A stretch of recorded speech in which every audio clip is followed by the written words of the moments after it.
എന്തിനാണ് പുതിയ 2 പേരെ കൊണ്ടുവരുന്നതെന്നല്ലേ?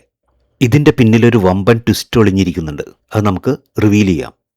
ബിഗ് ബോസ് മലയാളം സീസൺ 8 അഗ്നി പരീക്ഷ പുതിയൊരു മോഡിലേക്ക് കടന്നുകൊണ്ടിരിക്കുന്നു. എല്ലാ ദിവസവും പുതിയ 2 ജഡ്ജ് കൂടി ഇപ്പോൾ ഉള്ള 3 പേരെ കൂടാതെ അഗ്നി പരീക്ഷയുടെ വേദിയിലേക്ക് വരുന്നു.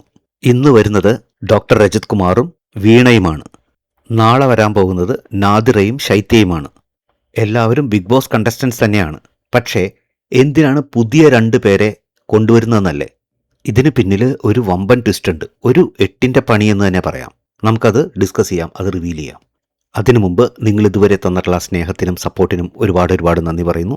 തുടർന്ന് സപ്പോർട്ട് ചെയ്യുക. നമുക്ക് നേരെ വീഡിയോയിലേക്ക് പോകാം.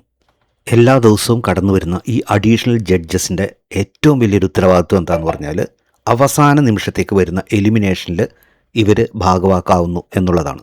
ഞാൻ നേരത്തെ തന്നെ നിങ്ങളോട് പലതവണ ആവർത്തിച്ചിട്ടുണ്ട്. ഇവിടെ എല്ലാം ഫെയർ, അല്ലെങ്കിൽ ഏറ്റവും നല്ല ഗെയിം കളിക്കുന്ന ആൾ എന്നുള്ളതിനേക്കാൾ ഉപരി ബിഗ് ബോസ് ആരെയാണ് സെലക്ട് ചെയ്യുന്നത്. ബിഗ് ബോസിന് ഒരു വലിയൊരു ക്രൂ മെമ്പേഴ്സ് ഉണ്ട്, ഒരു വലിയ ടീമുണ്ട്.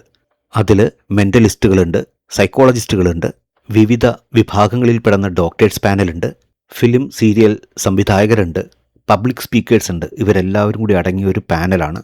ഇവർ തീരുമാനിക്കും ആരാണ് ഈ ഷോക്ക് ഏറ്റവും ആപ്റ്റായിട്ടുള്ളത് എന്ന്. അതല്ലാതെ അവിടെ നടക്കുന്ന വെറും മത്സരങ്ങളുടെ അടിസ്ഥാനത്തിൽ മാത്രമല്ല. ഇത്തരം ജഡ്ജ്മെൻറ്റുകൾ എടുക്കുന്നത് ഇവരുടെ സ്ഥിരം 3 ജഡ്ജസ് ആയിരിക്കില്ല. ഈ പുറത്തുനിന്ന് വരുന്ന ആളുകൾ ആരെയൊക്കെയാണ് പുറത്ത് കളയേണ്ടത് എന്നുള്ളതിൽ കാര്യമായ രീതിയിൽ ഇൻഫ്ലുവൻസ് ഉണ്ടാക്കും. അവരായിരിക്കും ആ തീരുമാനങ്ങൾ എടുക്കുന്നത്.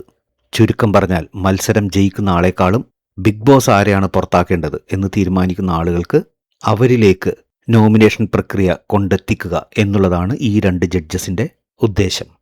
ഇവരെ കുറ്റം പറയാൻ പറ്റില്ല. കളിക്കുന്നത് വേറൊരാളാണ്, വേറൊരു ടീമാണ്. ഇത് ബിഗ് ബോസ് ആണ്. ഇവിടെ ഇങ്ങനെയാണ്. നിങ്ങൾ എൻ്റെ അഭിപ്രായത്തോട് യോജിക്കുന്നുവെങ്കിൽ നിങ്ങൾക്കത് കമൻറ്റ് ചെയ്യാം. വിയോജിക്കുന്നുവെങ്കിൽ അതും കമൻ്റായിട്ട് രേഖപ്പെടുത്താം. നമുക്ക് ഡിസ്കസ് ചെയ്യാം. പുതിയൊരു വീഡിയോയുമായിട്ട് നമുക്ക് വീണ്ടും കാണാം. Bye bye. Take care.